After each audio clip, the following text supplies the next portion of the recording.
रेस्टोनाइज्ड homeopathy की तरफ से मैं डॉक्टर श्यामल किशोर आज एक अस्टलिटी का केस जो कि सॉल्व हो चुका है प्रस्तुत कर रहा हूँ। ये केस है 32 वर्षीय महिला रोगी का। महिला रोगी अपने पति के साथ इलाज के लिए आई। महिला रोगी ने बताया कि हम लोगों के निकाह के 8 साल हो गए हैं, लेकिन अभी तक कोई बच्चा नहीं हुआ है। हम दोनों के सभी जांच रिपोर्ट नॉर्मल आते हैं, फिर भी पता नहीं क्यों बच्चे नहीं हो रहे हैं। इसके लिए हम लोगों ने हर तरह का इलाज करवा चुके हैं, कोई इलाज बाकी नहीं रखे हैं। जिसने जहाँ कहा वहाँ गए, लेकिन अभी तक कोई बच्चा नहीं हुआ है। हर तरह के इलाज करके देख लिए। इस बार सोचा कि होम्योपैथी करके देख ले, क्योंकि यही इलाज एक बाकी रह गया है और इसलिए हम आपके पास आए हैं। मैंने कहा कि ठीक है, आप दोनों के रिपोर्ट नॉर्मल हैं तो हमें दोनों लोगों की दवा करनी होगी। फिलहाल महिला रोगी के सिम्टम्स में लेने शुरू किया। महिला रोगी ने बताया कि जब से यह तकलीफ शादी के 1 साल के बाद से ही सब सही चल रहा था, लेकिन बाद में मासिक में अनियमितता होने लगी।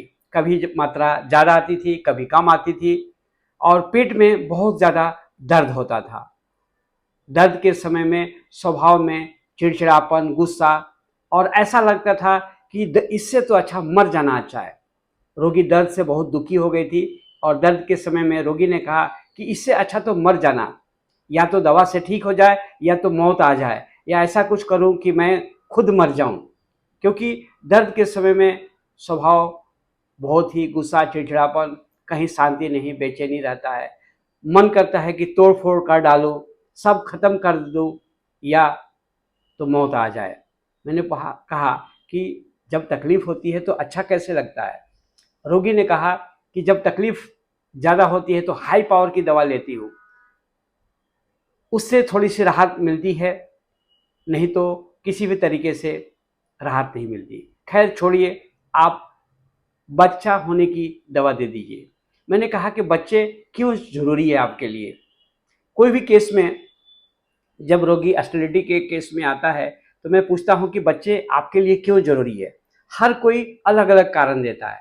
कुछ कहते हैं कि वंश चलाना है, कुछ कहते हैं कि बांझ होने के चलते समाज में कहीं भी जाते हैं तो लोग टोकते रहते हैं, अच्छा नहीं लगता है। यानी कोई टोकता है उनको अच्छा नहीं लगता।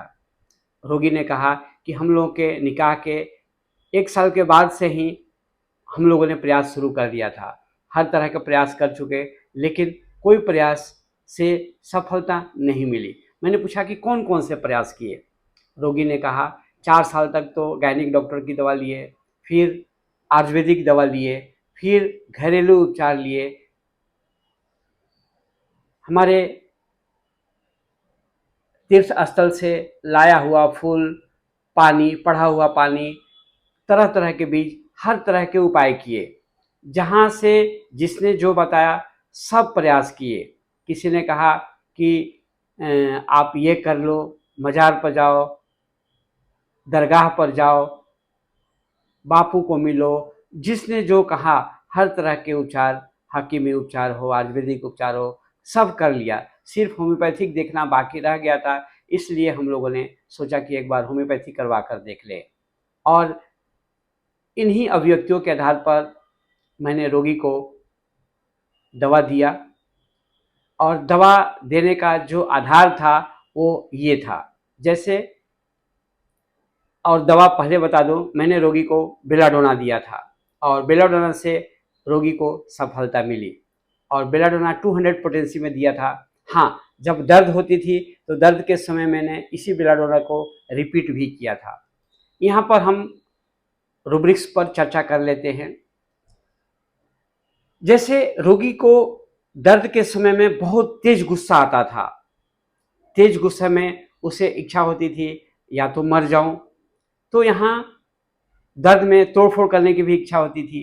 Raise alternating with desire for death या डेथ डिजायर एंग्विश। मैं समाज में जाती हूँ, लोगों के बीच जाती हूँ तो लोग टोकते हैं कि अरे तुम्हारे बच्चे क्यों नहीं हुआ।